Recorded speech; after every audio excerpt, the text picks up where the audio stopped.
బైబిల్లో నుంచి యోహాను సువార్త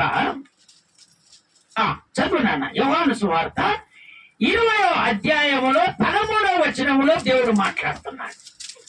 20వ అధ్యాయము 13వ వచనములో దేవుడు మాట్లాడుతున్నాడు. వారు అమ్మా ఎందుకు ఏడుచుచున్నావని, అమ్మా నువ్వు ఎందుకు ఏడుచున్నావమ్మా ఆమెను అడగగా ఆమె నా ప్రభువును ఎవరో ఎత్తుకొని పోయిరి. నా ప్రభును ఎవరో ఎత్తుకొని పోయారు, ఆయనను ఎక్కడ ఉంచారో నాకు తెలియలేదని చెప్పింది. స్తోత్రం చెప్తారా ఒకసారి గట్టిగా? యేసు ప్రభు లేడు. యేసు ప్రభుని ఎక్కువ ప్రేమించేది ఈమె పేరు ఏం పేరంటే మగ్దలేని మరియా. స్తోత్రం చెప్తారా ఒకసారి గట్టిగా? దేవునికి ఆమెకున్నటువంటి అనుబంధం ఏందో తెలుసా? విశ్వాసము. ఇంకోటి ఏంటో తెలుసా? విధేయత. ఈ రెండు కలిగి ఉండేది. అయితే యేసు ప్రభును బంధించి సిలువ వేసి సమాధి చేశారు. సమాధి చేస్తే ఆదివారము పొద్దుగాలుగా తెల్లదామున ఆమె వెళ్ళి ఆ సమాధి కాడికి పోయి చూడగానే ఆ సమాధిలో ఎవరు లేరు.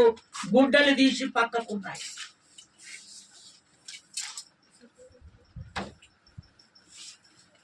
గుడ్డలు తీసి పక్కకున్నాయి.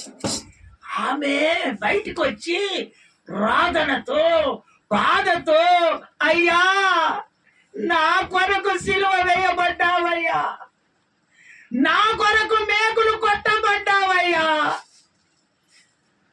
నా కొరకు కొరడాల చేత దెబ్బలు తిన్నావయ్యా,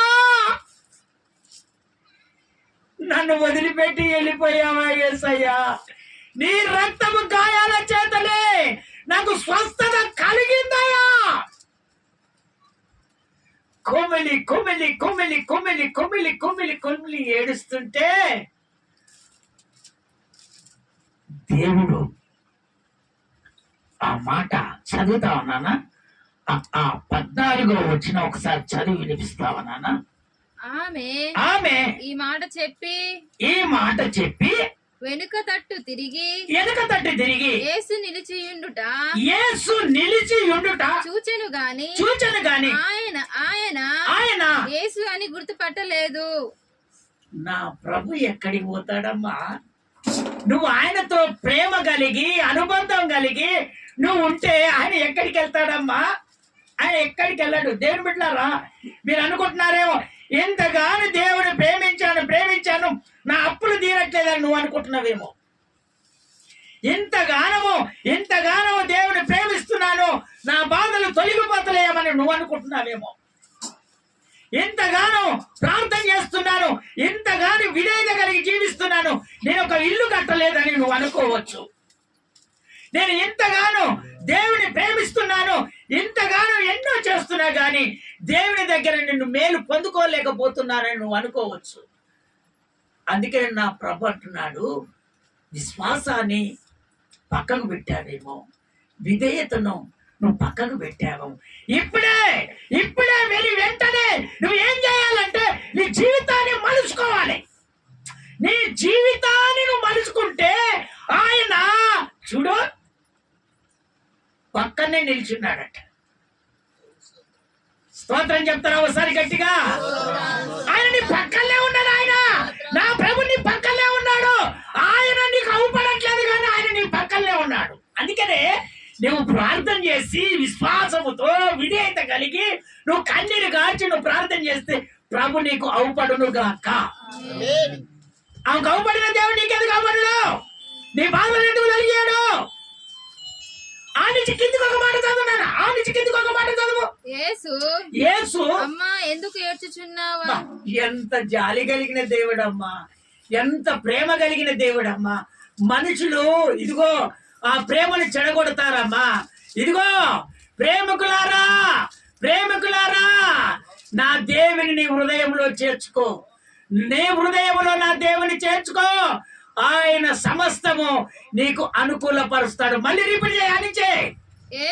యేసు అమ్మా ఎందుకు ఏడ్చుచున్నావు? అమ్మా నువ్వు ఎందుకు ఏడుస్తున్నావు? ఎవరిని వెతుకుచున్నావు? ఎవరిని వెతుకుతున్నావా? ఆమెను అడగగా ఆమె ఆయన తోటమాలి అనుకొని, ఆయన యేసు ప్రభువును గుర్తుపట్ల ఆయన తోటమాలి అనుకొని, అయ్యా నీవు ఆయనను మోసుకొని పోయిన ఎడల, ఆయనను నువ్వు మోసుకొని పోయిన ఎడల ఆయనను ఎక్కడ ఉంచితివో నాతో చెప్పుము, నేను ఆయనను ఎత్తుకొని పోదునని చెప్పాను.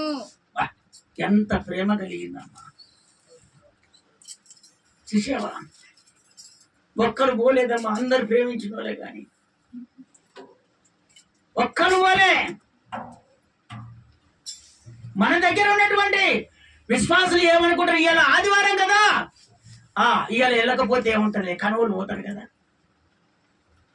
అమ్మా వినండి, దేవుని వాక్యాన్ని వినండి. కోడగంట కూర్చుంటోళ్ళు, చెట్ల కింద కూర్చుంటోళ్ళు, ఇక ప్రార్థన టైం అయిపోయిందిగా ఇంకేం పోతామని అనుకునే వాళ్ళు, ఒక్కసారి లేఖనము యేసయ్య మాట్లాడుతున్నటువంటి మాటలు వినండి. నీకు ఎలా నీకు ఆదివారం రోజు ఇంటికాడ ఉండబుద్ధి అయితే చెప్పు, శనివారం రోజు ఏ విధంగా నీకు ఇంటికాడ ఉండబుద్ధి అవుతుంది? అసలు నువ్వు దేవుని ప్రేమిస్తున్నావా? నీ అనారోగ్యం ఎందుకు విడుదలైపోతుంది? నువ్వు అప్పులతో ఎందుకు బాధపడుతున్నావు? నీకు సమస్యలు ఎందుకు ఎదురవుతున్నాయి? నీ బాధ ఎందుకు తొలగిపోవట్లేదు? అసలు ఒక్కసారి నువ్వు అర్థం చేసుకుంటున్నావా? నాకెందుకు ఈ శిక్ష అవుతుంది, ఎందుకు ఈ బాధ కలుగుతుంది? ఒక్కసారి నీ మనస్సాక్షికి అర్థం చేసుకుంటున్నావా? నువ్వు అసలు అర్థం చేసుకుంటున్నావా? నా ప్రభు నిన్ను వదిలిపెట్టి ఎక్కడికి వెళ్తాడమ్మా? ఎక్కడికి వెళ్తాడు ఆయన? ఎక్కడికి వెళ్ళడమ్మా? నువ్వు ఎక్కడ ఉంటావో ఆయన అక్కడనే ఉంటాడు. నువ్వు ఎక్కడ తిరుగుతావో అక్కడనే ఉంటాడు. ఏ పని నువ్వు చేస్తున్నావో ఆ పనిలో నీకు తోడుగా ఉండి నీ శక్తిని బలాన్ని అనుగ్రహించే దేవుడు నా దేవుడు. పొరపాటును కూడా నిన్ను నా దేవుడు వదిలిపెట్టాడు. కానీ నువ్వే మాయ మాటలు, ముచ్చట్లు ఇవన్నీ పెట్టుకొని ఆయన సన్నిధికి నువ్వు దూరమై కూర్చుంటున్నావు. ఆయన సన్నిధిని నువ్వు వదిలిపెట్టి ముందర కూర్చుంటున్నావు. పనికి ప్రాముఖ్యత ఇస్తున్నారు కానీ ఆదివారం ఆరాధనకు ప్రాముఖ్యత ఇవ్వట్లేదు. అందుకనే జరిగేది దేవునికి తెలుసు, జరగబోయేది దేవునికి తెలుసు. మానవులు మనకేం తెలుస్తుందమ్మా? ఈరోజు కార్యం జరగట్లేదు, ఈరోజు కార్యం జరగట్లేదంటే కారణం ఏంటో తెలుసా? నువ్వు విశ్వాసం కోల్పోయా, విధేయత కోల్పోయా. దేవుడు నిన్ను ఏదో ఒక రకంగా చూస్తున్నాడని నువ్వు అనుకోవట్లేదు. ఈరోజు ఎమ్మటెమ్మటే నాకు పని దొరుకుతుంది, నేను పనికి వెళ్తున్నానని నువ్వు అనుకుంటున్నావు. కానీ అసలు తీర కొసకొచ్చేసరికి నీ జీవితం ఏమైపోతుందో నీకు అర్థం కాని పరిస్థితి. అందుకనే తెల్లారి గట్లల్లా వెళ్ళి, నా యేసయ్య నాతో ఉంటే మీరు ఎంతో మంచిగా ఉండేవారు, నా పనులు జరిగేవి, నేను సంతోషంగా ఉండేవాడిని, మా కుటుంబం ఆశీర్వదించబడేది, నేను సంతోషంగా నా యేసయ్య లేడు కదా అనుకుంది. విలపించింది, కన్నీరు కార్చింది, సమాధి పక్కన నిలబడి. వెంటనే నా ప్రభు ప్రత్యక్షమై, అమ్మా ఎందుకు ఏడుస్తున్నావు? అంత జాలి కలిగిన దేవుడు ఎక్కడన్నా ఉన్నాడమ్మా? అంత మహిమ చూపించే దేవుడు ఎక్కడన్నా ఉన్నాడమ్మా? నీ జీవితాన్ని మార్చగలిగిన దేవుడు ఉన్నాడమ్మా? అంత ప్రాముఖ్యత కలిగినటువంటి దేవుని మందిరాన్ని ఆదివారం నువ్వు వదిలిపెట్టిపోతున్నావంటే కారణం ఏదో తెలుసా? నువ్వు మనుషులను బట్టి పోతున్నావు, మనుషులను బట్టే ఫాలో అవుతున్నావు, మనుషుల పద్ధతిని బట్టే ఫాలో అవుతున్నావు. ఈ రోజు దేవుడు ఒక 2 అంతస్తుల బిల్డింగ్ లో నిన్ను ఉంచాలని దేవుడు ఆశపడుతుంటే నువ్వేం చేస్తున్నావు? నేను ఇక్కడనే ఉండాలి, నేను ఇక్కడనే ఉండాలి, నా స్టాప్ ఇక్కడనే, నా బ్రతికి ఇక్కడనే, రోజు పని దొరికితే చాలు, రోజు పని దొరికితే చాలు, రోజు అన్నం దొరికితే చాలు. ఈ పనిలో నువ్వు ఉంటున్నావు. కానీ నిన్ను దేవుడు ఎక్కడో ఉంచాలనేమో దేవుడు కోరుకుంటున్నాడు. స్తోత్రం చెప్తారా ఒకసారి గట్టిగా? ఇంకొకసారి గట్టిగా చెప్తారా? దేవుని బిడ్డలారా, నా దేవుడు ఈరోజు సూటిగా నీతో మాట్లాడుతున్నాడు. నీకు ఏది అవసరమో దేవుడు ప్రతి ఆదివారం ప్రతి సమయంలో ప్రార్థన చేసినప్పుడు ఇచ్చినటువంటి ఆ ఉపదేశాలు నేను తీసుకొచ్చి మీకు బోధిస్తున్నాను. దేవుని బిడ్డలారా, నా అంతటికి నేను చెప్పేది ఒక్కటి ఉండదు. మీకు ఏది అవసరమో ఏది కావాలో నా ప్రభు నాతో మాట్లాడినప్పుడు ఆ వాక్యాన్ని తీసుకొని వచ్చి మీకు నేను పంచుతున్నా. అందుకనే ఇప్పటికైనా విశ్వాసం కోల్పోకూడదు, విధేయత కోల్పోకూడదు. ప్రభు కొరకు చావు, చచ్చిపోతేంది? ఎవరో తిడుతున్నారని నువ్వు విధేయత కలిగి దేవుని మందిరంలో ఉంటే ఎవరో తిడుతున్నాడని విధేయత నువ్వు పోగొట్టుకుంటావు. ఎవరినో చూసి, ఎవరు బ్రతుకున్నా చూసి, ఎవరి జీవితాన్ని చూసి. అందుకనే ప్రేమ, యేసయ్య ప్రేమ నీలో ఉంటే నువ్వు దేనైనా జయించగలుగుతావు. ఎక్కడైనా దేవుడు నేను స్థిరపెట్టగలడు. ఆయన నిన్ను నిలబెట్టి అనేకులకు సాక్షి బిడ్డగా నా దేవుడు నిలబెడతాడంతే. ఆయన ప్రేమకు నువ్వు దూరం కాకూడదు. ఆయన ప్రేమకు నువ్వు దూరం కాకూడదు. అందుకనే దేవుని బిడ్డలారా, ప్రతిష్టమైనటువంటి సంఘాలు ఎక్కడ ఉంటాయంటే, ఇదిగో ఏవి అందుబాటులో లేని స్థలములోనే దేవుడు నిలబడతాడు. స్తోత్రం చెప్తారా ఒకసారి గట్టిగా? ప్రపంచ దేశాలలో ఇజ్రాయేల్ దేశంలోనే బెత్లెహేము ప్రాంతములో దేవుడు ఎందుకు జన్మించాడో తెలుసా? ఎందుకు? ప్రతి దేశానికి సెంటర్లో ఉండేదే బెత్లెహేము. అందుకనే దేవుడు అక్కడ జన్మించాడు. మరి ఇక్కడి నుంచి రాజులు పోలేదు ఆయన దగ్గరికి, జ్ఞానులు పోలేదా దేవుని దగ్గరికి? మరి నువ్వు నేను ఎంత అవసరం అనుకుంటే నడిచి రావాలి నువ్వు. అప్పుడేమో ఏం కాదులే, వెళ్తాము, ఏమైనా అయ్యా భర్తకు చెప్పుకొని, భార్యకి చెప్పుకొని, పిల్లలకు చెప్పుకొని నడుచుకుంటా కష్టపడి వస్తారు. కొంచెం డెవలప్ కాగానే నీ మనసు మారిపోద్దా? ఎవరిని చూసా నువ్వు మనసు మార్చిపోతున్నావు, కానీ దేవుని చూసి నువ్వు మనసు మార్చుకోకూడదు. నా ప్రభు నీ కష్టాన్ని చూస్తాడు. ఆయన నీకు ప్రతిఫలము దయచేసినట్టుగా దేవుడు చేస్తాడు. స్తోత్రం చెప్తారా ఒకసారి గట్టిగా? ఇంకొకసారి గట్టిగా చెప్తారా? ఇంకొకసారి గట్టిగా చెప్తారా? సరే, ఇంకొక వాక్య భాగంలోనికి మనం వెళ్తాం. రెండవదిగా ఆయన సంకల్పము ద్వారా పిలువబడిన వారు ఖచ్చితంగా సమస్తాన్ని దేవుడు, నీ ఆలోచనలన్నీ దేవుడు ఖచ్చితంగా అనుకూలపరిచి నేను అభివృద్ధి పదవులోనికి దేవుడు నడిపిస్తాడు. స్తోత్రం చెప్తారా ఒకసారి గట్టిగా? నా అంతటికి నేనే వచ్చాను దేవుని దగ్గరికి అని నువ్వు అనుకున్నావా? ఈ చిల్ల కథలు ఉంటాయి కొన్ని మాటలు. ఓ అమ్మో, ఆయన పిలిపించాడు నేనే వచ్చానులే, ఆయన పిలిచాడు నేనే వచ్చానులే. ఈ చిల్లంగితనం అంతా తీసివేయాలి. ఈరోజు మందిరంలో నువ్వు నిలబడ్డావంటే కారణం ఏదో తెలుసా? నేను మీ అందరు పిలిచడం కాదు, ఆయన సంకల్పము ద్వారా ఆయన పిలుచుకున్నాడు ఇక్కడికి. ఇది నువ్వు గమనించాలి దేవుని బిడ్డలారా. ఎవరో చెప్పారు, ఎవరో చేశారు, ఇవన్నీ ఉంటే నీలో నువ్వు ఆశీర్వదించబడవు, నీ అనారోగ్యాలు పోవు, నీ కుటుంబంలో ఉన్న బాధలు పోవు, నీ సమస్యలు తీరవు. ఆయన సంకల్పము ద్వారా నన్ను పిలుచుకున్నాడని ఎప్పుడైతే నీ హృదయ సాక్షి నిలబడతావో ఆయన ఖచ్చితంగా ఏ కొలువు లేని వారికి కొలువును దేవుడు అనుగ్రహిస్తాడంతే. బాధలు తీరనటువంటి వారికి ఆ బాధల నుంచి నా దేవుడు విడిపిస్తాడు.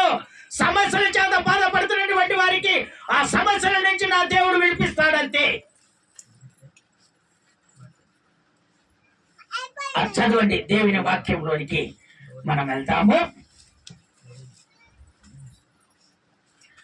తన ప్రణాళిక చొప్పున పిలుచుకున్నాడంట నిన్ను. దేవుడు చెప్తున్నటువంటి మాట, ఆయన లక్ష్యము నెరవేర్చడానికి. 2 తీమోతేయులకు రాసిన పత్రిక రెండో తిమోతిలకు రాసిన పత్రిక 1వ అధ్యాయము 9వ వచనం నాన్న. 1వ అధ్యాయం 9వ వచనం. 1వ అధ్యాయం 9వ వచనం నాన్న. 1వ అధ్యాయం 9వ వచనం. మన క్రియలను బట్టి వినండి, మన క్రియలను బట్టి కాక తన స్వక్రియ సంకల్పమును బట్టి, ఆయన సంకల్పం బట్టి, స్వకీయ దేవుని స్వకీయ సంకల్పాన్ని బట్టి అనాది కాలమునని, ఎప్పుడో నువ్వు పుట్టక మునుపే అనాది కాలములో క్రీస్తు యేసునందు మనకు అనుగ్రహింపబడి ఉన్నదనియు, నువ్వు ఇక్కడికి వస్తావని దేవునికి తెలుసు. క్రీస్తు యేసును మన రక్షకుడిని, క్రీస్తు యేసు మన రక్షకుడని ప్రత్యక్షత వలన బయలుపరచబడి ఉన్నాయని తన కృపను బట్టి మనల్ని రక్షించి పరిశుద్ధమైనటువంటి పిలుపుతో ఆయన మనల్ని పిలిచాను. ఆయన మనలను పిలిచాడు. క్రీస్తు యేసు మరణమును నిర్దాకము చేసి జీవమును అక్షయతను సువార్త వలన వెలుగులోనికి తెచ్చెను. సువార్త వలన నిన్ను వెలుగులోనికి దేవుడు తీసుకొని వచ్చాడు. స్తోత్రం చెప్తారా? ఒకసారి గట్టిగా, ఇంకొకసారి గట్టిగా చెప్తారా? దేవుని బిడ్డలారా, ఆయన ప్రణాళిక చొప్పున నిన్ను పిలుచుకున్నాడు. ఆయన నువ్వు పుట్టక మునుపే ఆయన తెలుసు నువ్వు ఇక్కడికి వస్తావని నా దేవుడికి తెలుసు, కానీ నీకు తెలియదు. ఇక్కడ నువ్వు ఆరాధన చేస్తావు, నన్ను అంగీకరిస్తావని దేవుడికి ఆల్రెడీ తెలుసు, కానీ నీకు తెలియదు. అందుకనే దేవుని బిడ్డలారా, ఆయన ఆ విధంగా సువార్త ద్వారా అనేకులను ఆయన వద్దకు దేవుడు నడిపించుకున్నాడు. ఇదిగో నా ప్రభు చెప్తున్నటువంటి మాట. ఆయన ఒక్కొక్కలను ఏ విధంగా వాడుకోవాలనో ఆయనకు తెలుసు. ఆయన నిన్ను పిలుచుకున్నాడంటే ప్రత్యేకంగా నిన్ను వాడుకోవాలని నా దేవునికి తెలుసు. కానీ నిన్ను ఏ విధంగా వాడుకోవాలనో, ఏ విధంగా ఆశీర్వదించాలనో, ఏ విధంగా అనారోగ్యం విడుదల చేయాలనో, ఏ విధంగా నిన్ను డెవలప్ చేయాలనో, ఏ పద్ధతిలో నిన్ను మార్చాలనో అవన్నీ ఆయనకు తెలుసు. ఆయన ప్రకారంగా నిన్ను వెలిగిస్తాడు ఆయన, అంతే. స్తోత్రం చెప్తారా? ఒకసారి గట్టిగా, ఇంకొకసారి గట్టిగా చెప్తారా? చదవండి. తిమోతిలకు రాసిన పత్రిక, అదే 2వ తిమోతిలకు రాసిన పత్రిక 1వ అధ్యాయము 12వ వచనంలో దేవుడు మాట్లాడుతున్నాడు. 12వ వచనంలో దేవుడు మాట్లాడుతున్నాడు. ఆ హేతువు చేత ఈ శ్రమను అనుభవించుచున్నాను గాని నేను నమ్మిన వారిని ఎరుగుదును కనుక సిగ్గుపడను. నేను మాత్రము ఎవరి గురించి నేను సిగ్గుపడను. ఎవడు ఏమన్నా, ఏది చేసినా, ఉమ్మేసినా, వాడు ఏమన్నా చేయను, నేను మాత్రం సిగ్గుపడను. నేను ఆయనకు అప్పగించిన దానిని రాబోచున్న దినము వరకు ఆయన కాపాడగలడని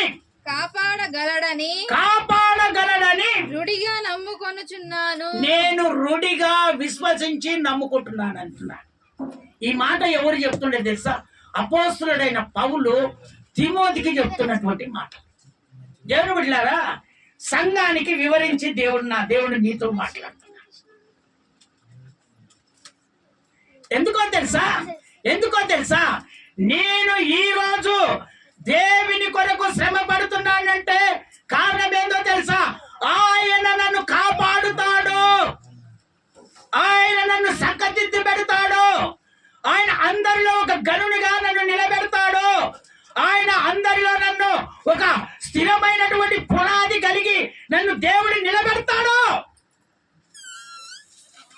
అని ఆయన ఒక విశ్వాసములో ఒక విధేయత కలిగి తిమోతికి చెప్తున్నాడు. ఇదిగో నేను ఈ విధంగా శ్రమ పడ్డాను, బాధలు పడ్డాను, దేవుని కొరకు అనేకమైనటువంటి పోరాటాలు వచ్చినా కూడా నేను ఇదిగో ఆ విధంగా తట్టుకొని నేను నిలబడ్డాను.